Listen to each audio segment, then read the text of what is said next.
Numeri capitolo 2, dal primo verso. Il Signore benedica la sua parola nei nostri cuori. Il Signore parlò ancora a Mosè e ad Aronne e disse: I figli di Israele si accamperanno ciascuno vicino alla sua bandiera, sotto le insegne delle loro famiglie paterne. Si accamperanno di fronte e tutto intorno alla tenda di convegno. Sul davanti, verso oriente, si accamperà la bandiera del campo di Giuda, con le sue schiere. Il capo dei figli di Giuda è Nason, figlio di Amminadab, e il suo contingente, secondo il censimento, è di 74.600 uomini. Accanto a lui si accamperà la tribù di Issacar. Il capo dei figli di Issacar è Netanel, figlio di Suar. Ci fermiamo qui e passiamo al verso 17. Dopo aver passato in rassegna 6 tribù, il Signore dice: poi si metterà in marcia la tenda di convegno con il campo dei Leviti in mezzo agli altri campi. Nella marcia seguiranno l'ordine nel quale erano accampati, ciascuno al suo posto con la sua bandiera. E poi prosegue continuando le altre 6 tribù. Passiamo al verso 32. Questi furono i figli di Israele dei quali si fece il censimento secondo la discendenza paterna. Tutti gli uomini dei quali si fece il censimento e che formarono i campi, ciascuno nel suo contingente, furono 603.550. Ma i Leviti, secondo l'ordine che il Signore aveva dato a Mosè, non furono compresi nel censimento con i figli di Israele. I figli di Israele si conformarono in tutto agli ordini che il Signore aveva dato a Mosè. Così si accampavano secondo le loro bandiere e così si mettevano in marcia, ciascuno secondo la sua famiglia, secondo la discendenza paterna. Signore, parla ai nostri cuori di quello che Tu desideri che noi siamo nel mondo. Signore, grazie perché ci hai chiamati, grazie perché ci hai chiamati per nome. Grazie, Signore, perché non Ti siamo indifferenti. Grazie, Signore, perché conosci la situazione di ognuno di noi persona per persona, cuore per cuore, Signore. E siamo qui davanti a Te, Signore, parlaci. Tu conosci i nostri bisogni, ma sai anche ciò che Tu vuoi che noi siamo in Te, oh Signore. E in questo culto, mentre meditiamo la Tua parola, Signore, lo Spirito Santo compia l'opera sua nel nostro cuore. Signore, guarda il mio cuore, perdona i miei peccati, purifica le mie labbra, riempimi di Spirito Santo, perché possa procedere tra di noi la Tua parola e non la parola di un uomo. Te lo chiedo con tutto il cuore, nel nome di Gesù, benedetto in eterno. Amen. Amen. Accomodatevi, fratelli.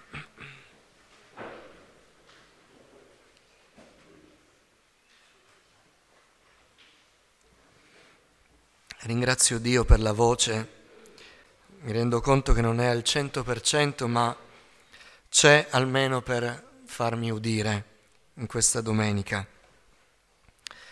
Questo capitolo parla di ordine. Il Signore aveva disposto gli accampamenti nel deserto davanti e intorno al tabernacolo e Dio voleva che anche quando Israele si fermava, perché Dio aveva stabilito una fermata nel tragitto, Israele non doveva mettersi dove c'era spazio, non doveva fermarsi così come si trovava, anche se c'erano delle esigenze. Immaginiamo un accampamento che Noi leggiamo un libro, la Bibbia, e quindi non udiamo i suoni, non vediamo le immagini, dobbiamo immaginare tutto. Ma immaginate un accampamento fatto di adulti, di anziani, fatto di bambini piccoli che piangono, di animali. Quindi immaginiamo un certo rumore, un certo caos in un accampamento che qualcuno ha calcolato era di almeno 1 milione di persone tra gli israeliti, tra quelli che si erano uniti agli israeliti, e poi gli animali e tutto il resto. Ma il Signore voleva che ci fosse ordine anche nel modo in cui loro si fermavano e anche nel modo in cui loro camminavano. E il Signore si spese nel dire: quando vi fermerete vi dovete mettere questa tribù qui, quest'altra qui, quest'altra qui. E quando camminerete, del passo che abbiamo letto, voi dovrete incamminarvi in questo modo. Il primo dovrà essere Giuda, la tribù di Giuda, poi Issachar, poi Zabulon, che sono a oriente, poi a sud, quindi fa un giro il Signore. Partirà Ruben, poi partirà Simeone e poi Gad. Quindi partirà metà del popolo, 6 tribù, e partiranno e saranno l'avanguardia. Poi ci sarà il tabernacolo e insieme al tabernacolo la tribù di Levi, i Leviti, che erano fuori dal conteggio dell'esercito, dei territori di Canaan, perché i Leviti erano la tribù che Dio si era appartato per sé, e i sacerdoti, quelli che officiavano al culto. E noi siamo un popolo di sacerdoti. I Leviti parlano della nostra vita spirituale come popolo di Dio. E quindi al centro c'erano i Leviti, e voi dovete immaginare questa grande carovana con tante tribù davanti, esattamente al centro di questa grande coda i Leviti e il tabernacolo. E poi il Signore procede, dice: poi a occidente partirà Efraim, e quindi sarà immediatamente dietro, e poi Manasse, e poi Beniamino, e poi Dan, Asher e Neftali. E così si comporrà il popolo di Israele che cammina nel deserto verso Canaan. Un ordine, una precisione, perché questo popolo che cammina nel deserto è una figura spirituale. Fratelli, non c'è nulla di casuale, non c'è nulla di superfluo, non c'è nulla di secondario nella parola del Signore. Se qualcuno si è accostato a questi capitoli dicendo: li leggo in fretta perché ho il piano di lettura, ma tanto non ci capisco niente, sono solo numeri, non fa niente se io non ne leggo qualcuno. No, fermiamoci e leggiamoli, perché c'è un messaggio per noi. Questo capitolo 2 di Numeri dice che Dio vuole che il suo popolo si muova nel mondo in un certo modo. E quando noi ci muoviamo secondo l'ordine di Dio, noi stiamo proclamando un messaggio. La nostra andatura nel mondo è un messaggio al mondo e un messaggio anche a noi. E questo passo è chiaro. Guardate che il primo nome che viene fatto, versetto 4, il capo dei figli di Giuda è Nason, figlio di Amminadab. E dice: e allora è uguale a prima? Non è uguale a prima, perché se noi leggiamo Matteo capitolo 1, genealogia di Gesù Cristo, figlio di Davide, figlio di Abramo. Abramo generò Isacco, Isacco generò Giacobbe, Giacobbe generò Giuda e i suoi fratelli, Giuda generò Fares e Zara da Tamar, Fares generò Esrom, Esrom generò Aram, Aram generò Amminadab, e Amminadab generò Nason. Il capo dei figli di Giuda è Nason, figlio di Amminadab. In altre parole, il Signore stava anticipando che il capo, colui che è davanti a tutti nell'andatura del popolo di Dio, è Cristo Gesù il Signore. Perché da Nason arriverà il Salvatore, dalla sua discendenza. Quindi spiritualmente il Signore sta dicendo: questo popolo che si muove nel deserto è un popolo che si muove secondo la mia volontà e proclama che il capo di quel popolo, il condottiero, l'avanguardia, il Signore è Cristo Gesù. E il nostro capo è il Signore. Chi va davanti a noi è il Signore. E poi dice questo ordine che l'arca di Dio era al centro della nostra andatura, al centro del nostro cammino, al centro della nostra vita. Deve esserci la presenza di Dio, deve essere il cuore della nostra vita, deve essere il cuore del nostro cammino, deve essere il cuore delle nostre battaglie. Al centro deve esserci la presenza di Dio. Amen. Non laterale, non in fondo, non davanti in modo che gli ultimi l'abbiano il più lontano possibile. Deve essere il centro, la presenza di Dio deve essere il centro della nostra vita. E poi è scritto: tutto intorno e lì, vicino, nei pressi, proprio dove c'è il tabernacolo, ci saranno i Leviti, i sacerdoti. E mi ricordo di Pietro che dice: voi siete un popolo di re e di sacerdoti. La nostra vita deve essere stretta alla presenza di Dio, intorno alla presenza di Dio, vicini al Signore, nella sua tenda, all'ombra delle sue ali, vicino a Lui, passo dopo passo. Questo vuole il Signore per noi, che mentre camminiamo nelle strade di questo mondo, noi siamo stretti a Lui. Amen. Stretti a Lui, non solo quando ci fermiamo e ricostruiamo le tende del tabernacolo e offriamo al Signore il nostro culto, no, ma anche quando camminiamo nelle strade di questo mondo. Noi dobbiamo stare stretti a Gesù, dobbiamo avere la sua presenza nel nostro cuore. Domani, per esempio, chi andrà domani a lavorare? Non parlo di quelli che sono stipendiati dall'INPS, ma quelli che ancora devono pagare qualche contributo. Andremo a lavorare e Dio vuole che, come Suoi sacerdoti, mentre camminiamo nel deserto, mentre affrontiamo i nemici, noi siamo lì vicini al tabernacolo, alla presenza di Dio, sapendo che alla testa del suo popolo c'è Gesù, il Salvatore. Vedete che ci sono tanti aspetti spirituali che ci permettono di dire che davvero c'è un messaggio. Dio vuole e noi apprendiamo come dobbiamo camminare. Ma veniamo al messaggio per noi, che è principalmente al verso 17. Questo capitolo ci dice che ognuno di noi ha un posto. Ognuno di noi ha un posto. E non è un posto improvvisato. È Dio che ha stabilito un posto.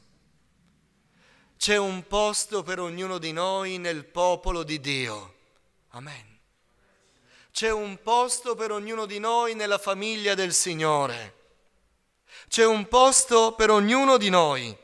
È un posto nominale, è un posto preciso, non è un posto che ci dobbiamo trovare noi, è un posto che il Signore ci ha assegnato. C'è un invito che è stato rivolto a ciascuno di noi e in questo invito c'è il nome.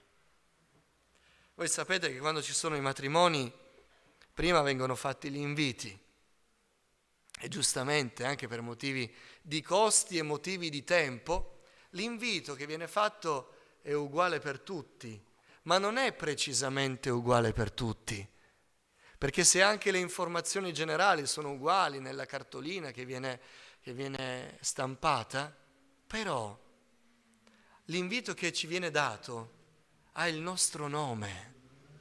E se anche l'invito è a una festa generale dove altri partecipano, noi veniamo invitati.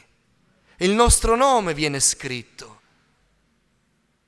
E così nel popolo del Signore. C'è un posto per noi nel popolo di Dio. C'è un posto per noi. Il Signore ci chiama a unirci a Lui, a unirci al suo popolo. C'è un invito alla salvezza, c'è un invito a entrare, c'è un invito a prendere posto, ed è un invito attuale. Non è l'invito nel libro dei Numeri, al tempo di Mosè, al tempo del popolo di Israele nel deserto. È un invito per noi ancora questa mattina. Caro giovane, caro adolescente, caro amico che sei qui e non ti sei arreso nelle mani del Signore, alla grazia di Dio, l'invito è ancora per te. Ed è un invito speciale, perché questo invito dice: c'è un posto per te. Nella parabola del convito, il Signore ricorda, quando chiama: presto andate a invitare. E i servi vanno dal Signore e dicono al Signore: Signore, si è fatto come hai comandato, c'è ancora posto.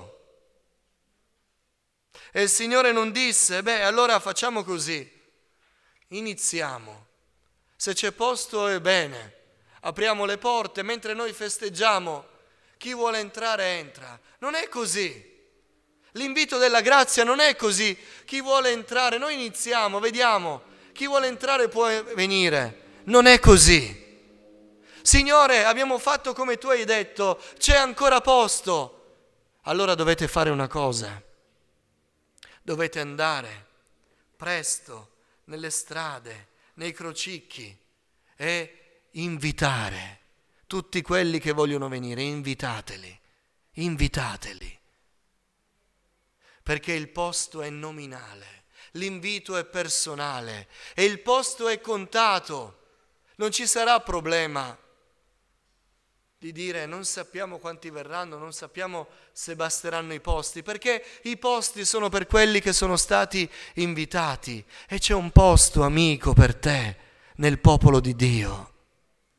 E c'è un posto preciso. Guardate che questi numeri che non abbiamo letto per intero, ma voi leggeteli, sono posti importanti, sono posti che crescono non così, 1.000, 10.000, tanti, pochi, no, sono 74.600. E la tua presenza fa diventare questo numero non più o meno 74.000 o un po' di più di 74.000, ma la tua presenza nel popolo di Dio fa diventare questo numero 74.601, 2, 3, perché questo numero è il numero di quelli che sono stati invitati uno per uno e hanno il loro posto nel popolo di Dio. C'è un posto per me e c'è un posto per te nel popolo di Dio. Accetta l'invito, perché se non accetti l'invito, il tuo invito non potrà essere usato per un altro, perché c'è il nome.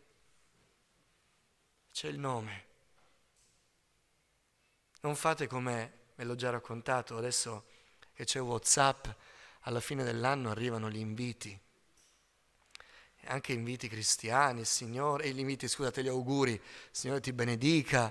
A me è capitato una volta che un pastore mi ha inviato un bellissimo augurio, Signore ti faccia prosperare in quest'anno, e il pastore e sua moglie si chiamavano, invento, non vi dico i nomi veri, Giuseppe e Maria, e lì alla fine di questo invito: buon anno nel Signore da Filippo ed Enza.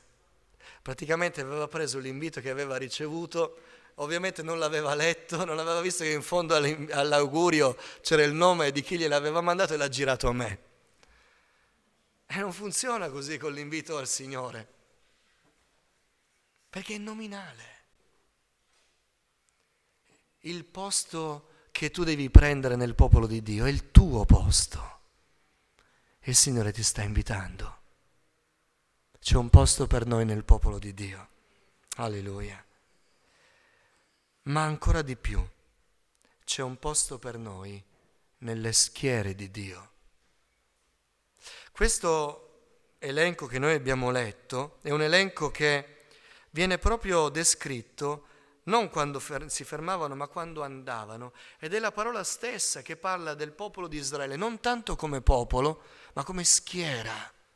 E ci fa capire il senso della battaglia, il senso dell'ordine, il senso di un'andatura che doveva essere preparata a ogni situazione, a ogni pericolo, a ogni inconveniente. C'è un posto per noi nelle schiere del Signore, non solo nel popolo del Signore, ma all'interno del popolo di Dio che in cammino verso la Canaan celeste. Ogni credente ha una posizione in cui viene inserito non in un gruppo disordinato, ma in una schiera, come fosse un esercito, parata di santità. Il tuo popolo si raduna quando tu lo chiami, dice il Salmo 110.